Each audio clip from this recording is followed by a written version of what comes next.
سفاح الحشرات. ده الطائر النساج الذكر بينسج عشه من خيوط الصوف، بيقعد ينسج في العش ده شهر،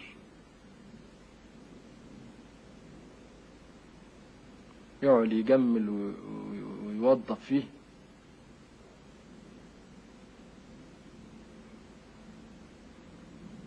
وأول ما يقرب يختم النسيج يقف يزقزق ويقول عروسة عروسة، عاوز يخطب.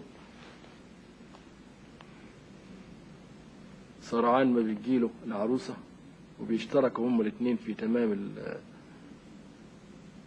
العش السعيد.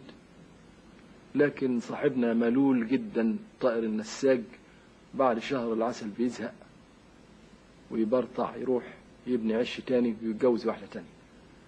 معروف بتعدد الزوجات، غاوي تعدد الزوجات. وبرضه بعد ما يخلص يطلع يقول عروسة، ما يزهقش من الحكاية دي أبدا. وتنوعت الفراشات الجميلة